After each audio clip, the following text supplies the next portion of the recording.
Is this our next taxpayer crisis, the next Solyndra? Horrible news about another Energy Department loan to a solar company.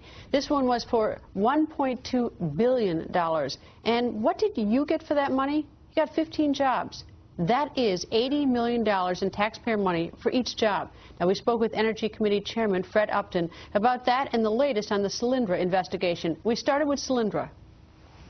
Tomorrow, your committee is going to hold a hearing about Solyndra. First of all, what are you looking for tomorrow? Well, we're having yet another hearing. This thing we've now been investigating for about 9 or 10 months. As you know, the administration was not the most forthcoming in terms of responding to questions that we posed them beginning last February. At the end of the day, we finally had to do a subpoena, which we did back in July. And lo and behold, with all these document requests, we came around some documents now. The Treasury is going to testify tomorrow. And as part of the law, back in 2005, it in essence said that the federal government should not be last. In other words, not jump ahead. That's right. They need to be number one, not dead last. And as we know with Solyndra, $500 million in taxpayer money, 1,100 people without a job. The executives took the fifth when they came in to testify, which they obviously didn't when they came in. We now see the CEO has stepped down, Mr. Harrison. And we now are probably going to learn tomorrow, officially, that in fact the Treasury, whose job is it to watch over all of our taxpayer dollars, in essence did tell them in an email, don't do this. Don't make the federal government last. That's not what the law says. The law says specific two things. No guarantees shall be made unless the Secretary determines that there is reasonable prospect of repayment of the principal and interest on the obligation, and second, the obligation shall be subject to the condition that the obligation is not subordinate to other financing, which means the federal government goes first, not last anybody else. All right, now you're talking about the restructuring when all of a sudden we got put to the end of the line, essentially. But are you investigating whether there's poor judgment in terms of following the law, or are you investigating whether or not there's some political shenanigans on this whole project to begin with as to why this got shoved through so quickly, and it's apparently since the company's gone belly up, it wasn't a very prudent decision on behalf of the taxpayers? We're going to see where this takes us. It's pretty clear that we'll hear tomorrow that Treasury said, don't do it this way.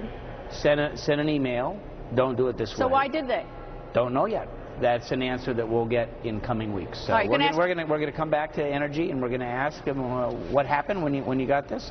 Why is it that it looks like you in fact broke the law, and at the end of the day, $500 million in taxpayer money gone. Are you going to make demands for other documents? One of the things that I'm particularly interested in, because and I know it may seem like chump change, but this legal bill for $2.4 million, I'm dying to find out what... You know what? I watched you 2 nights ago, and it was tough being a Michigander.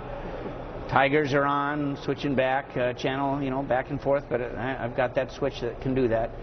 And we're going to get the answer. You asked Cliff Stearns some very good questions about what was it that they billed for almost $2.5 million. We're going to get that answer. That we paid for. Thank you. Thank you. As a taxpayer, thank you. Well, we're going to find out, and we'll keep you posted. All right. SunPower, SunPower, another company that is in the news. Are you going to be looking at SunPower? There are reports they got a $1.2 billion loan, and they seem to be having it been the most prudent decision, because at least according to some calculations, that there are 15 permanent jobs that have been created out of this loan, which means there's $80 million a job. I'll tell you what disturbs me. The fellow that ran this program for the Department of Energy just quit, as you know, resigned last week. And he was described by Secretary Chu as outstanding in every way. Did an outstanding job in his performance and all of this and that. I hope, as a taxpayer, that we do not find any more problems with this program than what we've already discovered with Solyndra. But we're not going to let the trail go dry. We are going to see where this takes us. We've got a request in to not only the Department of Energy, but also to the White House. Don't have all the documents back yet, but we're going to see where this takes us. And I sure hope that we don't find any more abuse of taxpayer money. Do you expect? So we're not done. Okay. We're not done. But incomplete is the. All right. So you're going to get down. You're going to ask to talk to Secretary Chu? I think ultimately we will. Absolutely. And is Secretary Chu and the Energy Department giving you all the documents you've asked for so far, or is it like pulling teeth?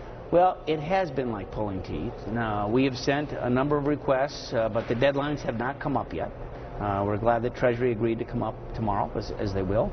But we don't have all the documents in. We've asked for more documents from the administration and others as it relates to Solyndra. We're going to go where the trail takes us.